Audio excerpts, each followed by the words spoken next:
ನಮಸ್ಕಾರ, ಎಲ್ಲರಿಗೂ ಕನ್ನಡತಿ ಅಡುಗೆ ಚಾನಲ್ಗೆ ಸ್ವಾಗತ. ಮಿಕ್ಸಿ ಜಾರಿಗೆ ನಾನಿಲ್ಲಿ 1 ಬಟ್ಲಾಗಷ್ಟ ಸಣ್ಣ ರವೆ, ಉಪ್ಪಿಟ್ಟು ರವೆ ಅಥವಾ ಬಾಂಬೆ ರವೆಯನ್ನು ತೊಗೊಂಡಿದ್ದೀನಿ. ಚಿರೋಟಿ ರವೆ ಇತ್ತಂದ್ರೆ ನೀವು ಡೈರೆಕ್ಟಾಗಿ ಹಾಗೇನೆ ತೊಗೋಬೋದು. ನನ್ನ ಕಡೆ ಚಿರೋಟಿ ರವೆ ಇಲ್ಲ ಅಂತ ಈ ಉಪ್ಪಿಟ್ಟು ರವೆಯನ್ನೇ ಮಿಕ್ಸಿಗೆ ಹಾಕ್ಬಿಟ್ಟು ಫೈನ್ ಪೌಡರ್ ಮಾಡಿ ತೊಗೋತಾ ಇದ್ದೀನಿ. ನೋಡಿರಿ, ಈಗ ಇದು ಫೈನ್ ಪೌಡರ್ ಆಗಿದ್ರೆ ಈಗ ಇದನ್ನು ಬೇರೆ ಪಾತ್ರೆಗೆ ಹಾಕೋತೀನಿ ನಾನು. ನೋಡಿ, ಈಗ ಇದನ್ನು ಯಾವ ಬಟ್ಲೆ ರವೆಯನ್ನು ತೊಗೊಂಡಿದ್ನಲ್ಲ ಅದರಲ್ಲೇನೆ ನಾನು 1 ಬಟ್ಲಾಗಷ್ಟ ಮೈದಾನ ಹಾಕ್ತಾ ಇದ್ದೀನಿ. ಮೈದಾ ಬೇಡ ಅಂದ್ರೆ ನೀವು 1 ಬಟ್ಲಾಗಷ್ಟ ಗೋಧಿ ಹಿಟ್ಟನ್ನಾದರೂ ಹಾಕ್ಬೋದು. 3/4 ಬಟ್ಲಾಗಷ್ಟೇ ಸಕ್ಕರೆ ಪುಡಿಯನ್ನು ಹಾಕ್ತಾ ಇದ್ದೀನಿ ರೀ. 2 ಸ್ಪೂನ್ ಆಗಷ್ಟೇ ಕಡಲೆಬೇಳೆ ಹಿಟ್ಟನ್ನು ಹಾಕ್ತಾ ಇದ್ದೀನಿ. ನೋಡಿ, 2 ಸ್ಪೂನಾಗ ಒಂದು ಚಿಟಿಕೆನೆ ಉಪ್ಪನ್ನು ಹಾಕ್ತಾ ಇದ್ದೀನಿ, ಒಂದು ಚಿಟಿಕೆ ಸೋಡಾನ ಹಾಕ್ತಾ ಇದ್ದೀನಿ. ಈಗ ಇದನ್ನು ಮಿಕ್ಸ್ ಮಾಡಿಕೊಂಡ್ರಿ. ನಾನು ನೋಡಿ ರವೆಯನ್ನು ಬಳಸಿ ಬಿಸ್ಕೆಟನ್ನು ಮಾಡಿ ತೋರಿಸ್ತಾ ಇದ್ದೀನಿ. ಬಿಸ್ಕೆಟ್ ಅಂತಲೂ ತಿನ್ಬೋದು, ನೀವು ಇದನ್ನು ಸ್ವೀಟ್ ಅಂತಲೂ ತಿನ್ಬೋದು.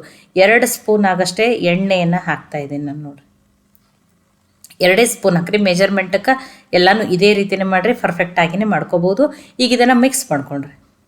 ನೋಡಿ, ಎಣ್ಣೆ ಹಾಕೊಂಬಂದು ಜಾಸ್ತಿ ನೀವು ಎಣ್ಣೆ ಹಾಕಿದ್ರಾದ್ರೆ ಮತ್ತು ಅಲ್ಲಿ ಕರಿಯೋ ಮುಂದೆ ಏನಾಗ್ಬಿಡ್ತದ್ರಿ, ಇದು ಎಲ್ಲ ಒಡೆದು ಬಿಡ್ತದೆ.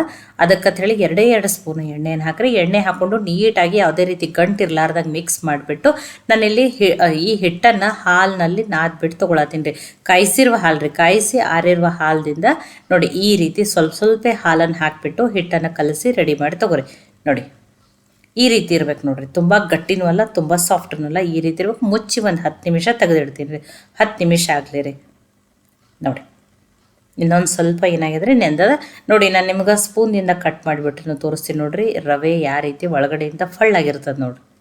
ನೋಡಿ, ಇದೇ ರೀತಿಯೇ ಬರ್ಬೇಕು ರೀ. ನೀವು ಮೆಜರ್ಮೆಂಟಿಗೆಲ್ಲ ಇದೇ ರೀತಿಯೇ ಹಾಕಿರಿ. ಫಸ್ಟ್ ಟೈಮ್ ಮಾಡತ್ತಿದ್ರು ನೀವು ಪರ್ಫೆಕ್ಟಾಗಿಯೇ ಮಾಡ್ಕೋಬೋದು. ಸ್ವಲ್ಪ ಹಿಟ್ಟನ್ನು ತೊಗೊಂಡ್ಬಿಟ್ಟು ನೋಡಿ ಸಣ್ಣ ಪೇಡ ಶೇಪ್ದಲ್ಲಿ ಅಷ್ಟನ್ನೇ ಮಾಡ್ಕೋತೀನಿ ನೋಡ್ರಿ. ನೋಡಿ, ಒಂದನ್ನು ಮಾಡಿ ತೋರಿಸಿದ್ದೀನಿ, ಇನ್ನೊಂದನ್ನು ಮಾಡಿ ತೋರಿಸ್ತೀನಿ ರೀ. ನೀವು ಇದನ್ನು 1 ತಿಂಗಳವರೆಗೂ ಸ್ಟೋರ್ ಮಾಡಿ ಇಟ್ಕೊಂಡು ತಿನ್ಬೋದು. ನೋಡಿ, ಟೀ ಕಾಫಿ ಜೊತೆನೂ ತಿನ್ಬೋದು, ಹಾಗೇನೂ ತಿನ್ಬೋದು. ಮಕ್ಕಳಿಗೆ ಶಾರ್ಟ್ ಬ್ರೇಕಿ ಈ ರೀತಿ ರವೆಯಿಂದ ಹೆಲ್ದಿಯಾಗಿ ಮಾಡೂ ನೀವು ಬಾಕ್ಸಿಗೆ ಹಾಕ್ಕೊಡ್ಬೋದು. ನೋಡಿ, 2 ಮಾಡಿ ತೋರಿಸಿದ್ದೀನಿ. ಒಮ್ಮೆಲೆ ಉಳ್ಕಿದ್ದನ್ನು ಎಲ್ಲನೂ ಏನು ಮಾಡ್ತೀನಿ ರೀ ರೆಡಿ. ಬಟ್ ಇವು ಏನು ಮಾಡ್ಬೇಕ್ರಿ, ಮಾಡಿದ್ಮೇಲೆ ಇಮಿಡಿಯೇಟಾಗಿ ಕರಿಬಾರ್ದು ರೀ. ಇವನ್ನೊಂದು 5 ರಿಂದ 6 ನಿಮಿಷ ಹಾಗೇನೆ ಇಡಬೇಕು ರೀ. ಹಾಗೆ ಇಟ್ಟು ಆಮೇಲೆ ಕರಿಬೇಕು ನೋಡ್ರಿ. ಇದನ್ನು ನಾನು ಈಗ ಕರೆದ್ಬಿಟ್ಟು ತೋರಿಸ್ತೀನಿ. ನೋಡಿ, ನಾನಿಲ್ಲಿ ಮೊಬೈಲ್ ಸೆಟ್ ಮಾಡ್ಬೋದು ಟ್ರೈಪಾಡಿಗೆ ಸ್ವಲ್ಪ ಚೇಂಜ್ ಆಗ್ಯದ, ಅದಕ್ಕೆ ಈ ರೀತಿ ಬಂದದ್ರಿ. ನೋಡಿ, ಎಣ್ಣೆ ತುಂಬಾ ಕಾಯ್ದಿರಬಾರ್ದು. ನೋಡಿ, ತುಂಬ ಏನು ಕಾಯ್ದಿಲ್ಲ. ಆವಾಗಲೇ ನೀವು ಇದನ್ನು ಒಂದೊಂದನ್ನಾಗೆ ಹಾಕಿಬಿಟ್ಟು ಲೋ ಫ್ಲೇಮ್ದಲ್ಲಿಟ್ಟನೆ ಕರೆದ್ಬಿಟ್ಟು ತೊಗೊರಿ. ಮೀಡಿಯಮ್ ಅಥವಾ ಹೈ ಫ್ಲೇಮ್ದಲ್ಲಿ ಇಡಬೇಡ್ರಿ. ಒಂದು ಚೂರೂ ಎಣ್ಣೆ ಹಿಡಿಯಲ್ಲ, ತುಂಬ ಫಳ್ಳಾಗಿ ತುಂಬಾ ಚೆನ್ನಾಗಿ ಬರ್ತಾವೆ ನೋಡಿರಿ. ನೋಡಿ, ನಾನು ನಿಮಗೆ ಅಲ್ಲೇ ಗೊತ್ತಾಗತ್ತೈತೆ ನೋಡಿರಿ ಎಷ್ಟು ಚೆನ್ನಾಗಿ ಎಷ್ಟು ಫಳ್ಳಾಗ್ಯಾವ ನೋಡಿರಿ. ಎಣ್ಣೆ ನೋಡಿಲ್ಲ, ಇಷ್ಟೇ ಲೈಟ್ ಕಲರ್ ಬಂದ್ರೆ ಸಾಕ್ರಿ. ತುಂಬ ಡಾರ್ಕ್ ಆಗಿ ಕರೆದ್ರೆ ಇದು ಚೆನ್ನಾಗಿ ಕಾಣಲ್ಲ ರೀ. ನೋಡಿ, ತಿನ್ನೋಕ್ಕೂ ಟೇಸ್ಟ್ ಇಷ್ಟೇ ಕರೆದ್ರೇ ಚೆನ್ನಾಗಿರ್ತದೆ. ತುಂಬ ಏನು ಕರೆದ್ಬಿಟ್ಟು ತೊಗೋಬೇಡ್ರಿ. ನಾನು ಏನು ಹೇಳ್ತಾ ಇದ್ದೀನಿ, ಲೋ ಫ್ಲೇಮ್ದಲ್ಲಿ ಇಟ್ಟನೇ ಕರೀರಿ. ಒಳಗಡೆಯಿಂದ ಆವಾಗ ಚೆನ್ನಾಗಿ ಬೇಯ್ದಿರ್ತದೆ ರೀ. ತುಂಬಾ ಟೇಸ್ಟಿಯಾಗಿರ್ತದೆ. ನೀವು ಏರ್ ಟೈಟ್ ಡಬ್ಬದಲ್ಲಿ ಹಾಕಿಬಿಟ್ಟು 1 ತಿಂಗಳವರೆಗೂ ಸ್ಟೋರ್ ಮಾಡಿ ಇಟ್ಕೊಂಡು ತಿನ್ಬೋದು ನೋಡಿರಿ. ನೋಡಿ, ಇಲ್ಲೇ ನಿಮಗೆ ಕರೆದ ಮೇಲೆ ತೋರಿಸ್ತಾ ಇದ್ದೀನಿ. ನೋಡಿ, ಎಷ್ಟು ಫಳ್ಳಾಗಿ ಎಷ್ಟು ಚೆನ್ನಾಗಿ ನೋಡಿ ಇದೇ ರೀತಿಯೇ ಪರ್ಫೆಕ್ಟಾಗಿಯೇ ಬರ್ತಾವೆ ರೀ. ತುಂಬಾ ಚೆನ್ನಾಗಿ ಬಂದವ್ರಿ. ನೋಡಿ, ಇನ್ನೊಂದು ಸ್ವಲ್ಪನೂ ಕರೆದ್ಬಿಟ್ಟು ತೊಗೊಂಡಿದ್ದೀನಿ. ನೋಡಿ, ರವೆಯಿಂದ ಮಾಡಿರೋ ಬಿಸ್ಕೆಟ್ ಅಂತಲೂ ಕರಿಬೋದು, ಸ್ವೀಟ್ ಅಂತಲೂ ಕರಿಬೋದು. ತುಂಬಾ ಚೆನ್ನಾಗಿರ್ತಾವೆ ರೀ. ಹಾಗೇ ತಿನ್ಬೋದು ರೀ. ತುಂಬ ಅಥವಾ ಟೀ ಕಾಫಿ ಜೊತೆನೇ ತಿನ್ಬೋದು. ನೋಡಿ, ಎಷ್ಟು ಪರ್ಫೆಕ್ಟಾಗಿ ಎಷ್ಟು ಫಳ್ಳಾಗಿ ಚೆನ್ನಾಗಿ ಬಂದವು. ಮತ್ತು ಒಂದು ಚೂರೂ ಎಣ್ಣೆ ಹಿಡಿದಿಲ್ಲ ನೋಡಿರಿ. ಇಲ್ಲ ನೀವು ಸ್ವೀಟ್ ಜಾಸ್ತಿ ಇಷ್ಟ ಅಂದರೆ ನೀವು 1 ಬಟ್ಲಾಗಷ್ಟ ಸಕ್ಕರೆನೂ ಹಾಕ್ಬೋದು ರೀ, ನಡೀತವೆ.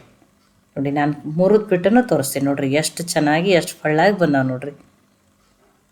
ನೋಡಿ, ಅಥವಾ ನೀವು ರವೆಯಿಂದ ಯಾವ್ಯಾವ ಥರ ಸ್ವೀಟ್ಗಳು ಅಥವಾ ಬಿಸ್ಕೆಟ್ಗಳನ್ನ ಮಾಡ್ತೀರತ್ತ ಹೇಳಿನೂ ನನಗೆ ಕಮೆಂಟ್ ಮಾಡಿ ತಿಳಿಸ್ರಿ. ಈ ರವೆಯನ್ನು ಬಳಸಿ ಮಾಡಿರುವ ಬಿಸ್ಕೆಟ್ ಅಥವಾ ಸ್ವೀಟ್ ರೆಸಿಪಿ, ನಾನಂತೂ ಬಿಸ್ಕೆಟ್ ಅಂತ ಕರೆದಿದ್ದೀನಿ. ನೀವು ಏನು ಹೆಸರಿಡ್ತೀರತ್ತ ಹೇಳಿ ಕಮೆಂಟ್ ಮಾಡಿ ತಿಳಿಸ್ರಿ. ಈ ರೆಸಿಪಿ ನಿಮಗೆ ಸ್ವಲ್ಪ ಆದರೂ ಇಷ್ಟ ಆಗಿದ್ರೆ ಲೈಕ್ ಮಾಡಿ, ಶೇರ್ ಮಾಡಿ, ಕಮೆಂಟ್ ಮಾಡಿರಿ. ಖಂಡಿತ ಟ್ರೈ ಮಾಡಿ ನನಗೆ ಹೆಂಗೆ ಬಂದಿತ್ತು ಅಂತ ತಿಳಿಸ್ರಿ. ಮತ್ತೆ ಒಳ್ಳೆಯ ಹೊಸ ರೆಸಿಪಿ ಜೊತೆ ಸಿಗೋಣ. ಎಲ್ಲರಿಗೂ ಧನ್ಯವಾದಗಳು.